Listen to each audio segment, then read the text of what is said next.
Bem-aventurados os humildes de espírito. Bem-aventurados os que choram. Bem-aventurados os mansos. Bem-aventurados os que têm fome e sede de justiça. Bem-aventurados os misericordiosos. Todos juntos agora. Bem-aventurados os limpos de coração, porque verão a Deus. Nós trabalharemos hoje mais uma bem-aventurança. Nós trabalharemos essa bem-aventurança de uma maneira muito temerosa, porque essa afirmação de Jesus ela realmente mexe com a gente. Há algumas exigências de comportamento nas primeiras, como alguém que se esvazia de si mesmo, sendo pobre de espírito, ou seja, um mendigo diante de Deus, não tendo nada para oferecer ao Senhor. Depois vem os que choram, depois vem os mansos, depois vem os que têm fome e sede de justiça, depois vem os misericordiosos, e isso é desafiador para a nossa vida, mas quando chegamos nessa bem-aventurança, o versículo 8, há algo aqui que mexe muito com a gente, e talvez, para a gente explorar bastante, precisaríamos de mais de um estudo, embora queiramos fazê-lo em um estudo só, porque ele está dizendo algo muito especial para a nossa vida, que é o anseio de todo cristão. Bem-aventurados os limpos de coração, porque verão a Deus. Certamente, o nosso maior sonho é ver o Senhor. O limitado, porém glorioso conhecimento que temos do governo soberano de Deus sobre a história, como Criador e sustentador de todas as coisas, nos instiga a querer conhecê-lo melhor, a querer ter experiências reais com Ele e a vê-lo o mais rápido possível. No entanto, Jesus fez esta promessa. Ele fez essa promessa ao povo de Deus. Havemos sim de ver o Senhor. Evidentemente, esta é a coisa mais fenomenal já dita pelo homem e ouvida pelo homem. Vamos só recapitular aqui.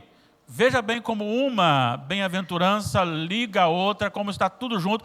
É bom lembrar que Jesus não colocou assim, vou colocar aqui um monte de bem-aventuranças, vou colocar isso aqui agora. Não, todas elas foram programadas dentro da sabedoria divina de Jesus, dentro do seu ensinamento celestial, para que tenha uma ligação, para que tenha uma forma didática, para que nós como igreja venhamos aprender a respeito da vontade do Senhor para a nossa vida, e o contraponto, a mudança, a vida diferente que é proposta pelo mundo. Porque o que nós temos visto até agora é justamente tudo oposto daquilo que o mundo diz que você precisa ser.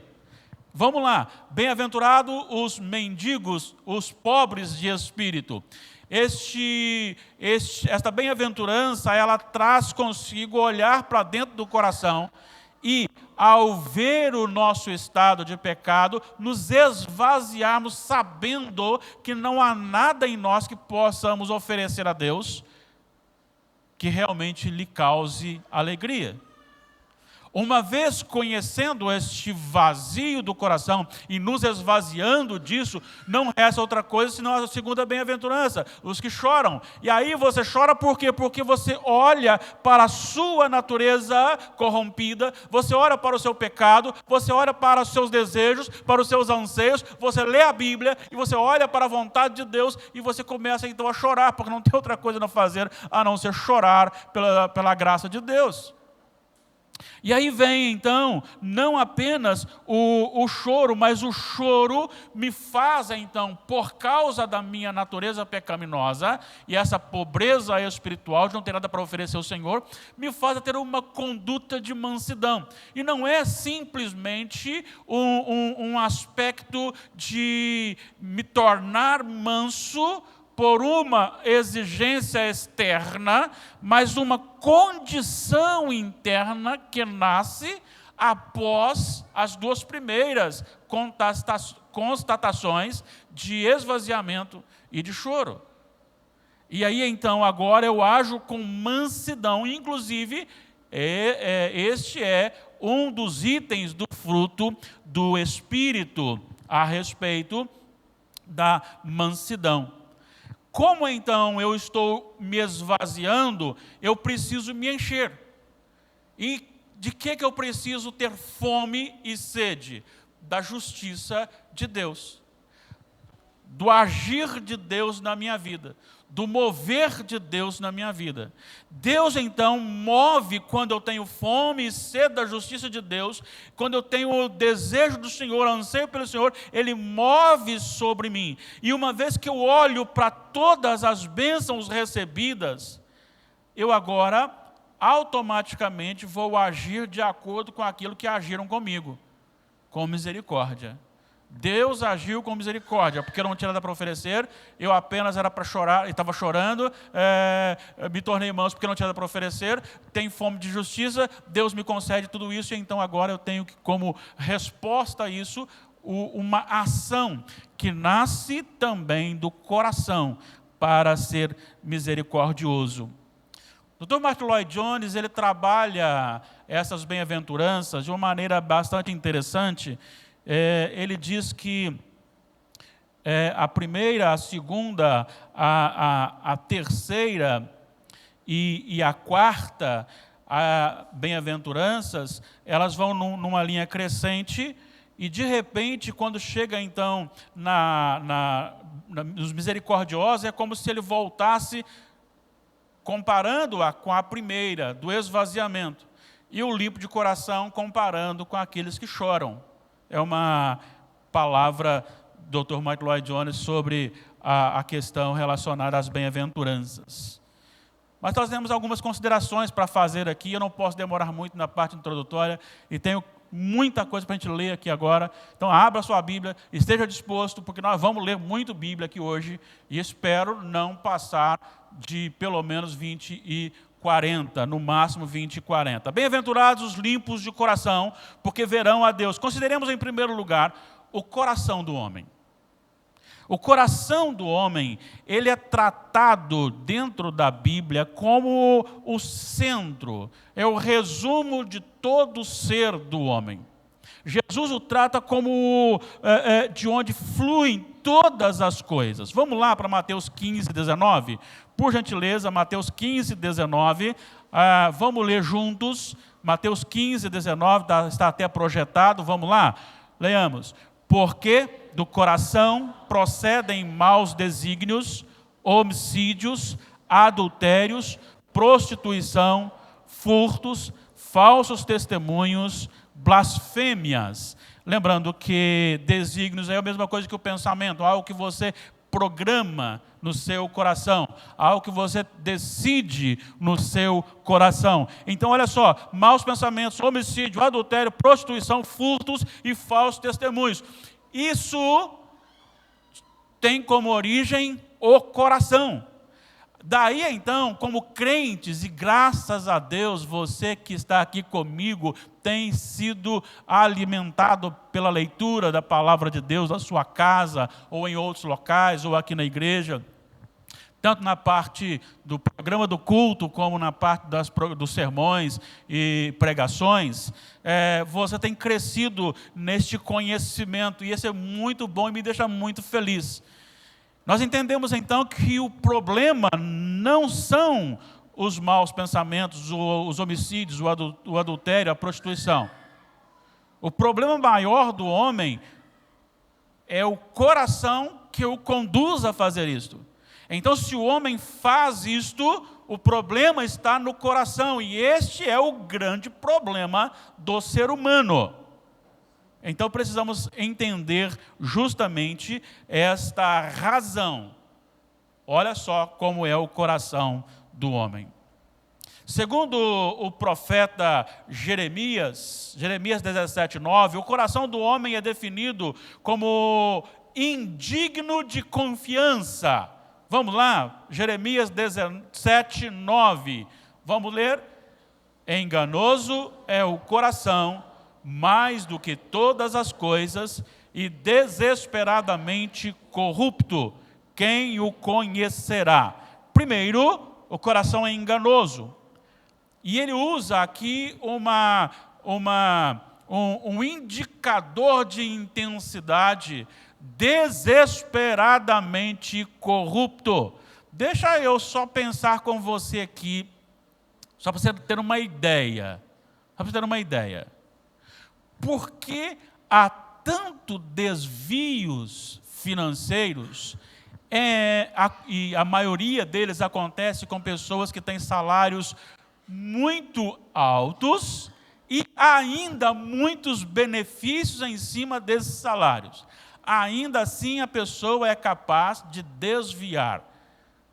Tem alguma razão? Não tem. Qual razão que tem? O coração. Não tem outra explicação. Como pode alguém que ganha 30 mil reais, mais plano de saúde vitalício, mais dinheiro para viajar, pode viajar para cá, para lá de avião, e tudo isso é pago pelo dinheiro do seu imposto, do meu imposto, e ainda assim é capaz de fazer um desvio?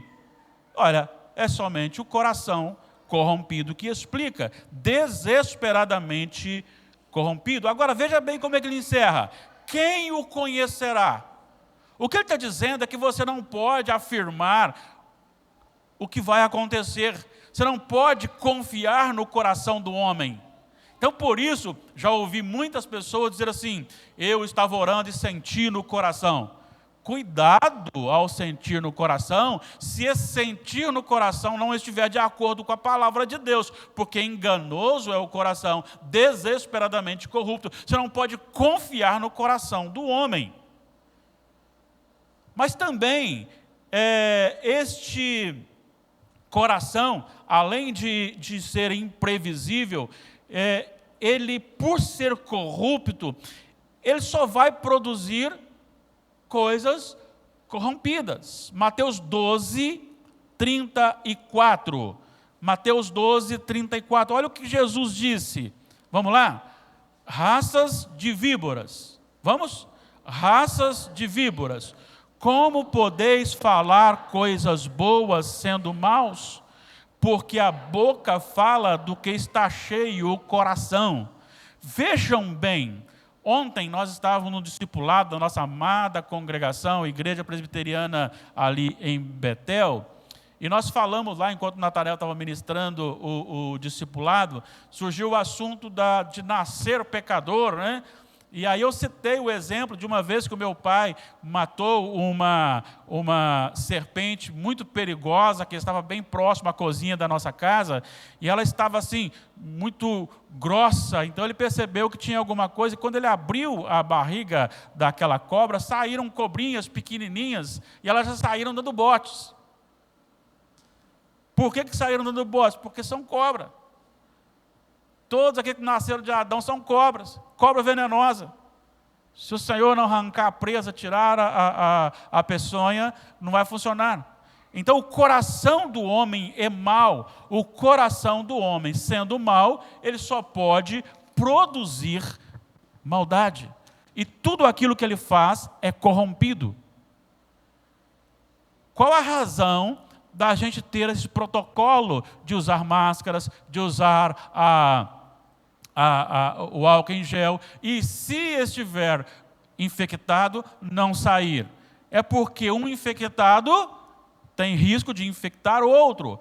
Então, porque o que sai de dentro, que está corrompido, vai sair corrompido. Este é o coração do homem. Agora, preste atenção no que Jesus disse. Isso me chama atenção.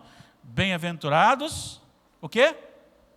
Os limpos de coração. Isso dá vontade de chorar? Dá vontade de chorar, não dá? Dá vontade de voltar lá na segunda bem-aventurança e chorar, porque se bem-aventurados são os limpos de coração, e só os limpos de coração verão a Deus, e eu olho para aquilo que a Bíblia diz sobre o coração do homem, isso deveria trazer ao nosso coração um pesar, um sentimento e uma análise. Mas vamos continuar considerando. Consideremos agora, em segundo lugar, o significado de limpo de coração. Já vimos que o coração do homem, por si só, ele é estragado. não pode trazer nada. Então, por ele só, ele nunca verá Deus, porque não é limpo. Agora vamos ver o que significa esse limpo de coração. Eu faço aqui uma introdução, parece um pouco fora, mas para chegar no que eu quero. Como ser limpo de coração se o nosso coração é sujo? Pode o homem alcançar o estado de impecabilidade enquanto aqui na terra? Vamos ver isso? 1 de João 1:10. Primeira epístola de João, capítulo 1, versículo 10. Leia comigo. Eu vou ler com você, então explicar aqui. Por que eu não deixo você ler sozinho? Porque na transmissão não vai ouvir sua leitura. Então eu estou lendo com você para que eles também acompanhem lá. Vamos lá?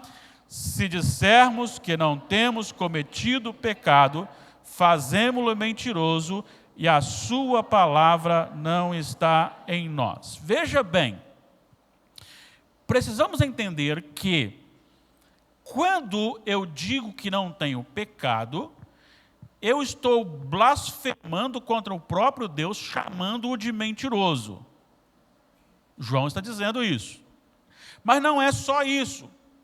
Quando eu estou chamando Deus de mentiroso, pensando que eu não peco, você tem logo em seguida a afirmação de que você não faz parte. Quando eu faço isso, eu não faço parte do Senhor, eu não tomo parte com o Senhor, porque a sua palavra não está em mim, se eu assim ajo. Vamos lembrar, não está aqui, mas 1 de Pedro, vamos lá, só mais um texto aqui. Eu sei que ler a palavra de Deus enriquecerá, e o Espírito Santo vai revigorar também o seu cansaço aí, vai tirar seu cansaço, porque a gente vai ler muita Bíblia hoje. 1 de Pedro, capítulo 2.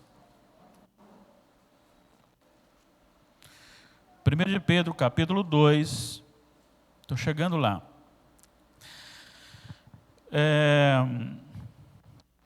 Capítulo 1, versículo 22. 1 de Pedro 1, 22. Vamos ler?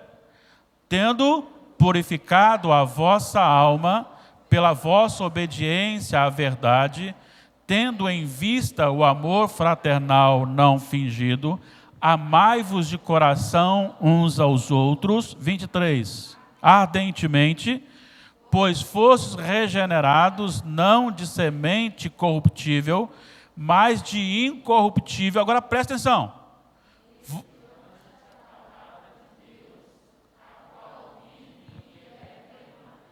Como que eu posso ser regenerado? Mediante o quê? A palavra de Deus, que é permanente. Agora, se eu digo que eu não tenho pecado, a palavra de Deus não está em mim, eu chamo Deus de mentiroso. E se a palavra de Deus não está em mim, significa que eu não posso ser regenerado. E também não posso ser santificado. João 17, dá para falar de cor. Santifica-os na verdade, a tua palavra é a verdade. Quando eu estou afirmando isso, eu estou dizendo que não tenho parte com Deus. Ser limpo de coração não significa ser sem pecado. Tiago 5,16 diz que o crente em Jesus precisa confessar os seus pecados. Vamos lá. Vamos ler? Confessai, pois, os vossos pecados uns aos outros e orai uns pelos outros para serdes curados. Muito pode, por sua eficácia, a súplica do justo. Está falando de crente, está falando de servos do Senhor, está falando de homens que, quando eu falo homens no sentido genérico da palavra, que pecam e que precisam se encontrarem, as pessoas se encontrarem e aquele irmão dizer para o outro: olha, meu irmão, me ajuda em oração, porque eu estou atravessando um momento de tentação na minha vida. Então, o que significa isso? Significa que nós temos pecado e isto, então, me tira de ver Deus. Então, o que eu estou afirmando é que ser limpo de coração não significa ser sem pecado.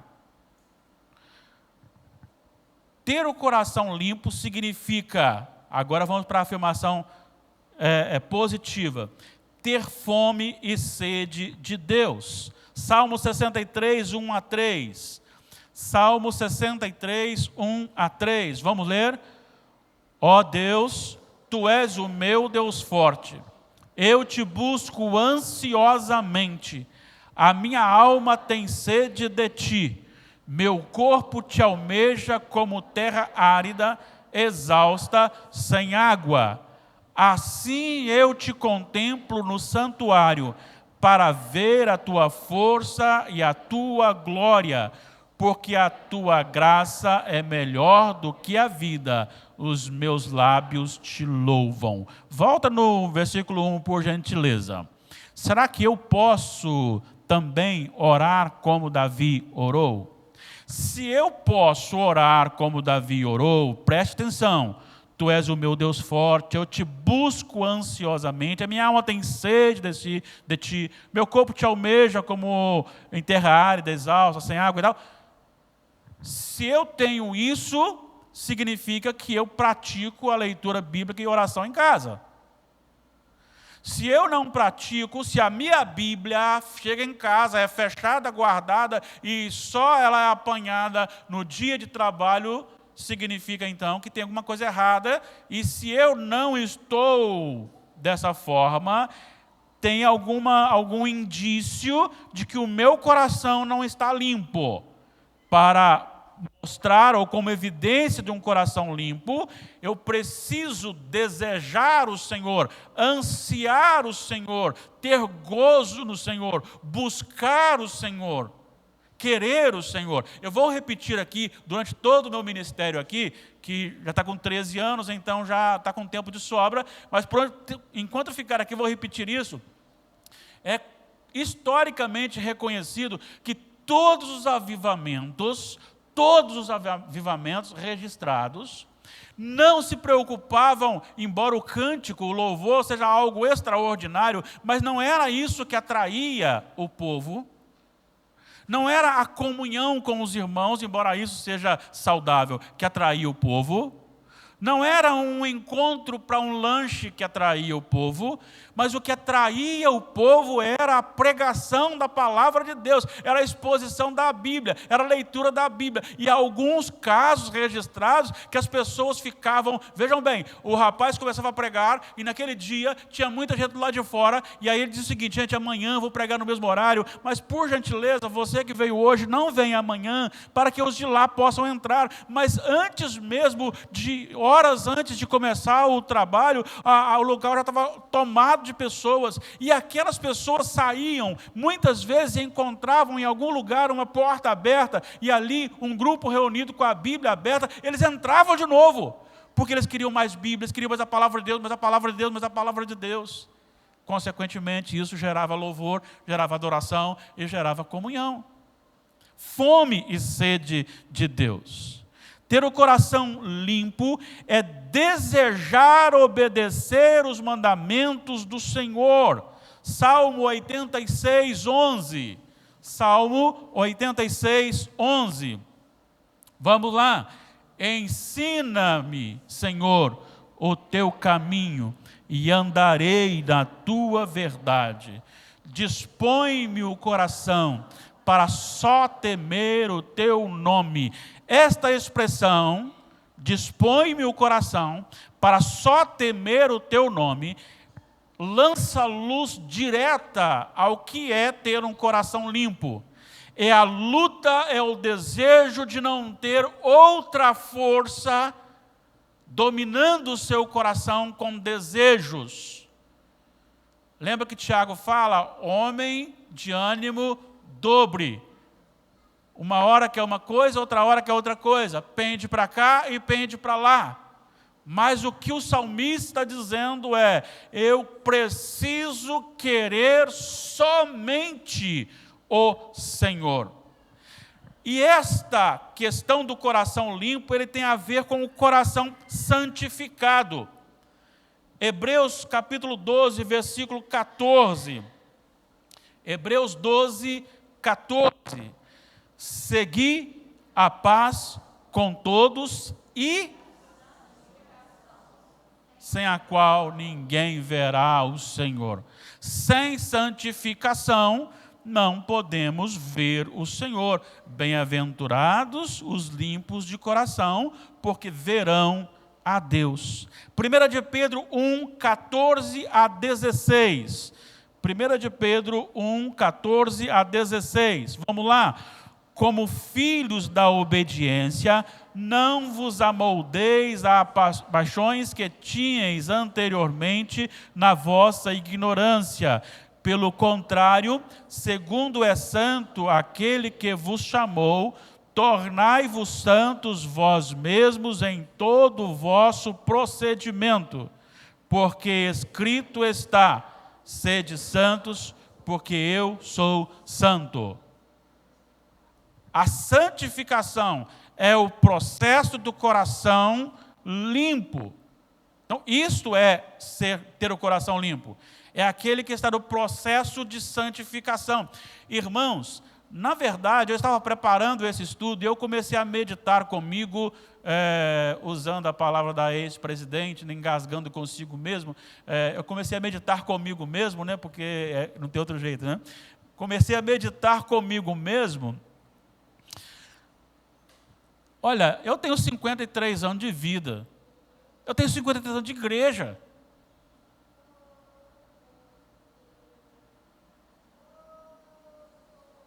Eu fui consagrado ao Senhor pelo batismo na minha infância, fui educado pelos meus pais, bem educado. Quando chegou a minha idade da razão, professei publicamente a minha fé, muito envolvido com a obra do Senhor. Sim, muito envolvido com a obra do Senhor. Mas aí eu olhei para mim e disse: espera aí, com tudo isso que já aconteceu, eu precisava ser muito mais santo do que sou hoje. O meu coração deveria estar muito mais limpo do que está hoje. Tem alguma coisa errada. E não é com o Senhor, não é com a palavra do Senhor, e não é com o Espírito Santo do Senhor. É comigo mesmo. E eu preciso. A santificação é a evidência de que o seu coração está sendo limpado progressivamente. Vamos lembrar que 1 de João 1,9...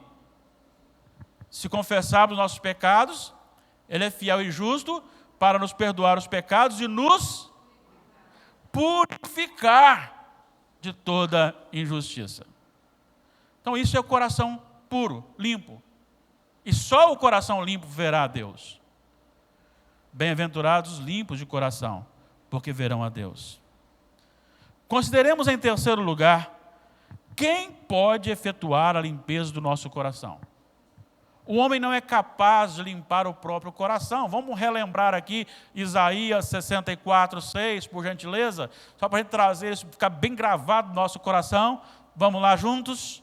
Mas todos nós somos como um imundo, e todas as nossas justiças como o trapo da imundícia.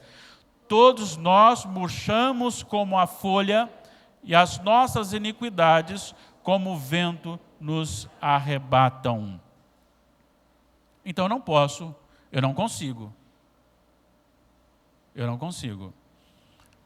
Eu vou dar um exemplo aqui, pegar o exemplo que o Natanael deu lá ontem e vou aplicar de uma forma um pouco diferente.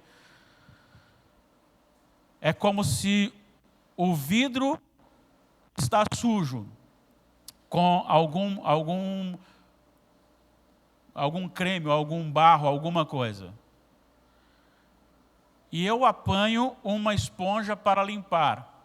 Mas a esponja que eu apanho para limpar também está com o mesmo produto. O que vai acontecer? Só vai acontecer o espalhar mais a sujeira. Quando o homem tenta por si só consertar o seu coração, só piora a situação. Então o homem não consegue. Tudo que sai do coração é corrompido, então não tem jeito. Como fazer isto? Como? Quem vai purificar e como fazer isso? Salmo 51, 10. Salmo 51, 10 deve ser a nossa oração.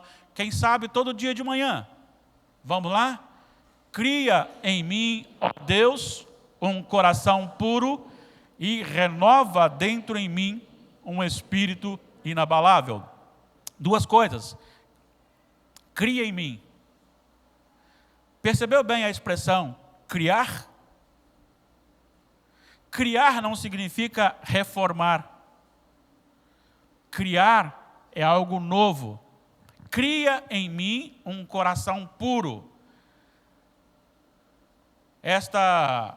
Semana passada, ou semana passada, né?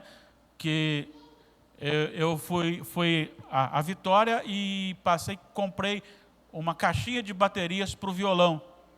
E aquelas baterias não são recarregáveis. Então, usou, quando descarregou, tem que descartar e colocar uma outra nova. Não dá para você colocar outra carga naquela bateria. Esse é o nosso coração. Não dá para renovar. Ele tem que tirar e colocar outro. Cria em mim. Cria em mim. É por isso que Deus fala no profeta Ezequiel, capítulo 36, dar-vos-ei um novo coração. Tirarei o coração de pedra e lhes darei um coração de carne. Há uma mudança, há uma transformação. É necessário, para que haja essa limpeza, uma vez que ela vem pelo Espírito, que sejamos renovados, não só criados, mas renovados. Isso me leva a pensar o seguinte: hoje eu estou cheio do Espírito Santo e tal, bom, agora eu vou ficar cheio o resto da minha vida. Não. Eu preciso todos os dias me quebrantar, todos os dias ler a palavra, todos os dias meditar na palavra, todos os dias orar e buscar ao Senhor. Ó Senhor, renova dentro de mim um espírito inabalável. Renova dentro de mim um espírito inabalável. Se é o Espírito que efetua em nós o novo coração, o que diz Efésios 5,18? Vamos lá, Efésios 5,18. Presta atenção. Isso serve também, isso não é só para a bebida, não, serve para a comida também. E não vos embriagueis com vinho, no qual há dissolução, mas enchei-vos do Espírito. Primeiro, você se enche do Espírito com a palavra de Deus, Salmos, falando de Salmos um para com o outro, com louvor e adoração através dos hinos e cânticos espirituais, e com ações de graça, oração, e com relacionamento, sujeitando-vos aos outros. Versículos 19 e 20 seguintes aqui do 18. Agora, esse enchimento do Espírito, você não tem outra coisa a produzir a não ser coisa do Espírito. Só podemos ser limpos de coração se o Espírito Santo do Senhor atuar plenamente na nossa vida. Você já percebeu que quando você fica hospitalizado, e aí você toma injetam em você medicamentos, soro, quando você chega em casa, o seu suor, ele exala remédio e soro. Os nossos poros deveriam exalar o Espírito Santo do Senhor, para termos um coração puro. Por que nós devemos buscar o Senhor, ser guiado pelo Senhor, encher do Espírito do Senhor? Filipenses 2,13. Filipenses 2,13. Vamos ler? Bem forte, porque o pessoal já está cansando, né? Então, bem forte. Porque Deus é quem efetua em vós tanto o querer como realizar, segundo a sua boa vontade. Mais uma razão para você buscar o Senhor. Mais uma razão para você estar orando ao Senhor, clamando ao Senhor. Porque é Ele que vai efetuar a limpeza do seu coração. E Ele efetua através do seu desenvolvimento da salvação, que é o versículo 12. Que antecede aí o 13.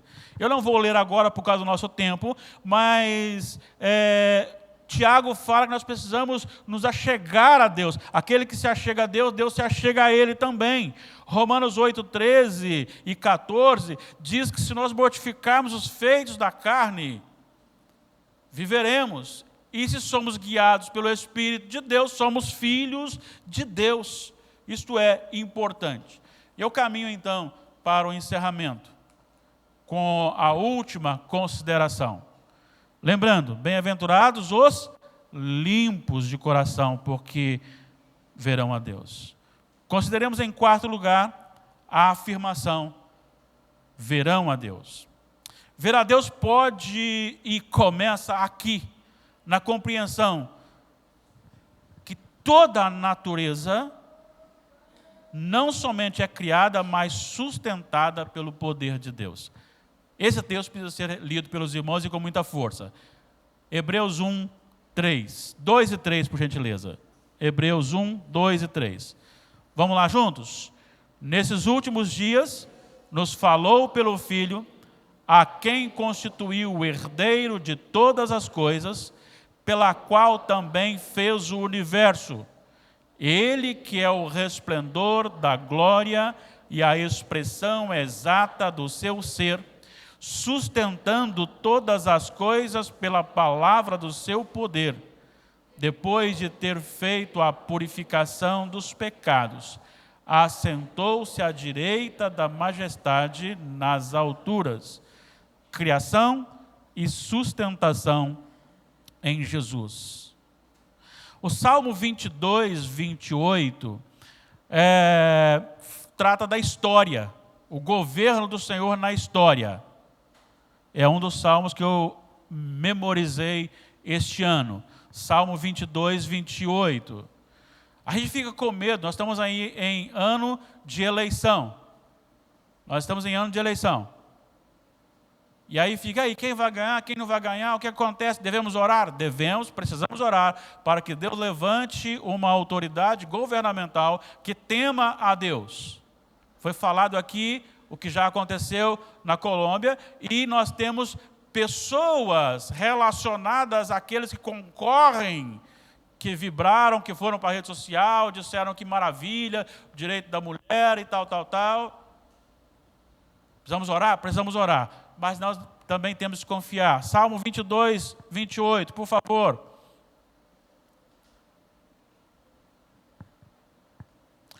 Pois do Senhor é o reino, é Ele quem governa as nações, é o Senhor. Mesmo aquele ímpio, Deus o usa para ministrar correção e juízo sobre a nação. Talvez a igreja esteja precisando passar por uns balanços. E se precisar, o Senhor poderá usar alguém que vá perseguir a igreja. Mas quem governa tudo é o Senhor, ninguém pode se esquecer disso. Eu vou citar apenas aqui, mas vamos lá para Salmo 63, 5 a 8. Veremos a Deus ainda aqui, não só na natureza criada e sustentada, o poder de Deus ali, mas também na história, mas no gozo pela presença de Deus.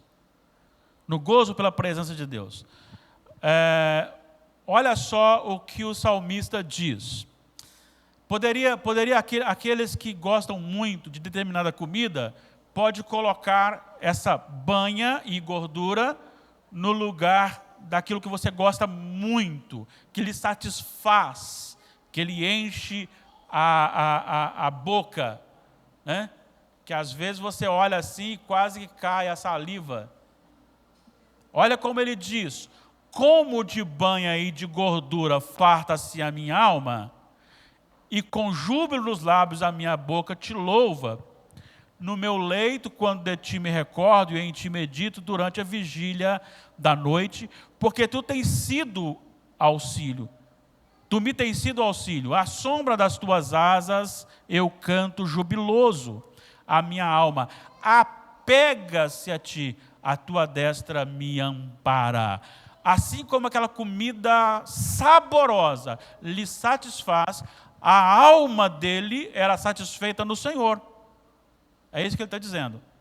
E ele meditava durante a noite, E essa noite aqui é lá no deserto, em meio às adversidades, mas a presença de Deus na meditação era tão valorosa, tão maravilhosa, que ele até esqueceu que estava no deserto, e só no final do Salmo ele vai tratar a questão do que ele estava passando de adversidade.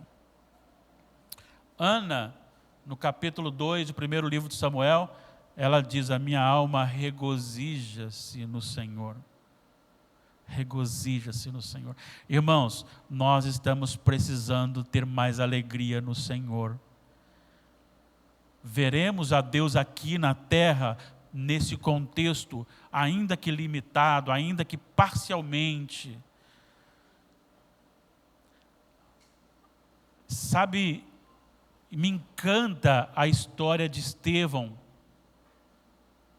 Enquanto os homens rilhavam os dentes com pedras na mão para atirá-lo, ele olha para o céu, ele vê a glória de Deus, ele vê Jesus em pé, e diz os comentaristas, é como se Jesus estivesse em pé, não assentado no trono, mas em pé para recebê-lo.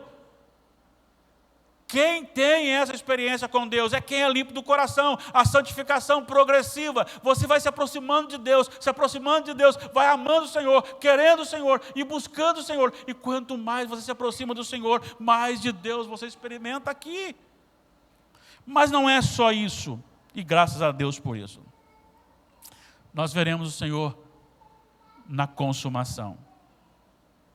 Olha só Apocalipse 4, 5. Apocalipse 4, 5.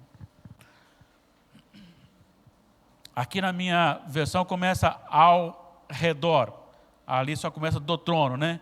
Ao redor do trono saem relâmpagos, vozes e trovões. E diante do trono ardem 7 tochas de fogo, que são os 7 Espíritos de Deus. Este é o lugar, se você ler um pouquinho antes, estão ali os 24 anciãos, representando a igreja de Deus. Os 12 patriarcas do Antigo Testamento, os 12 apóstolos do Novo Testamento, simbolizando todo aquele eleito de Deus do Antigo Testamento e do Novo Testamento e da nossa era, que segue a doutrina dos apóstolos. E este está diante do trono poderoso, de onde saem relâmpagos, vozes, trovões, ou seja, é um poder maravilhoso, glorioso sendo ministrado. Apocalipse 7, logo à frente, 10 a 12.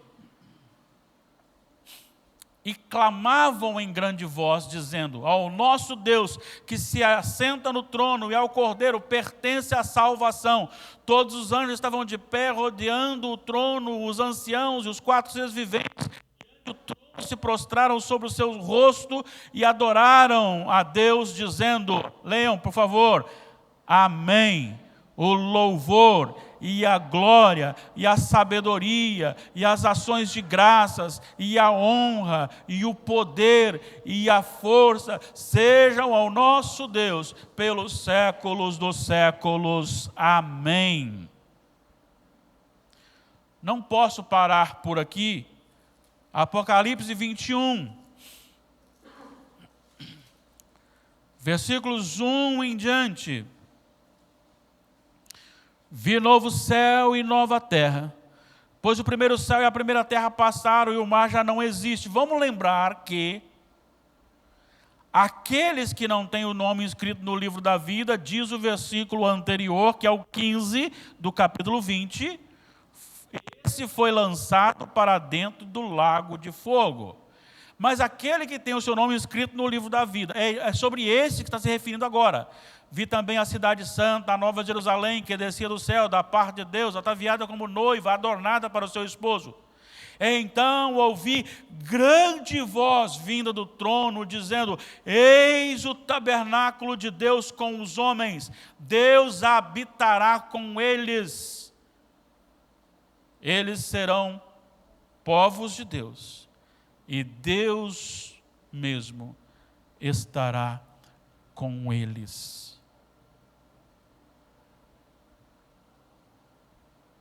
Apocalipse 22, 3 e 4. Nunca mais haverá qualquer maldição. Preste atenção numa coisa: não terá pandemia lá, não terá chuva de granizo lá, não terá ventanias lá, não haverá enchentes lá, não haverá gripe, você não precisará usar máscaras lá. Não haverá maldição. Nela estará o trono de Deus e do Cordeiro. Os seus servos o servirão, contemplarão a sua face, e na sua fronte está o nome dele. Então já não haverá noite, nem precisam eles de luz de candeia, nem da luz do sol, porque o Senhor Deus brilhará sobre eles e reinarão pelos séculos dos séculos. Ah, irmãos, isso é promessa. Aquela promessa que você tem no Facebook aí, você que está lendo isso, está chegando uma bênção maravilhosa para o seu lar, tem um anjo no seu quarto levando. Não, isso aí não é promessa não. Agora, isso daqui é promessa. E se é promessa, pode acreditar. Aquilo que Deus prometeu, Ele cumprirá. Ele não cumprirá aquilo que você promete no nome dEle. Deus está me falando aqui agora, se Ele não falar, não vai acontecer. Mas aquilo que Ele prometeu vai acontecer. Ele prometeu estar habitando com o seu povo. Somente os limpos. Como então? Nós seremos limpos nesta terra? Totalmente limpos? Não. Mas nós estamos naquele que é limpo de coração, que é Jesus Cristo, que não pecou. Concluímos que, segundo Jesus, somente os limpos de coração verão a Deus. O coração do homem é corrupto por si só. Por isso, ele não pode e nem poderá nunca ver a Deus se algo não for feito. O Espírito Santo opera vida e santificação no coração do homem, que responde com fome e sede de Deus, pede mais no Espírito e anseia por fazer a sua vontade, ou a vontade do Senhor.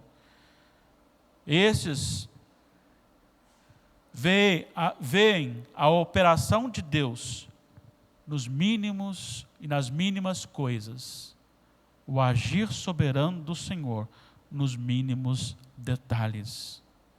E tem a promessa, doce promessa,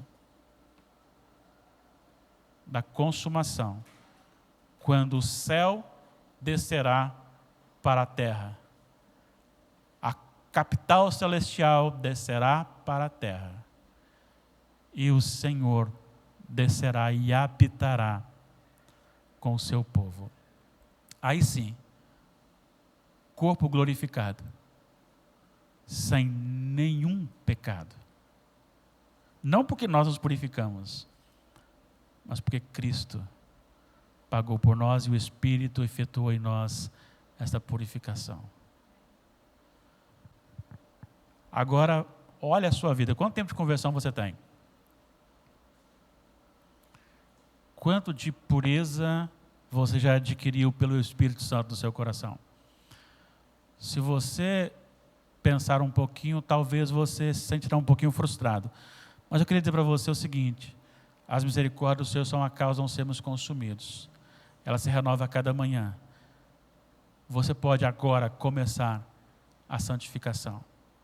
E eu queria terminar dizendo: o meu coração não fica contente e feliz com muitas coisas que há um tempo passado, mesmo sendo crente, ele não se importava.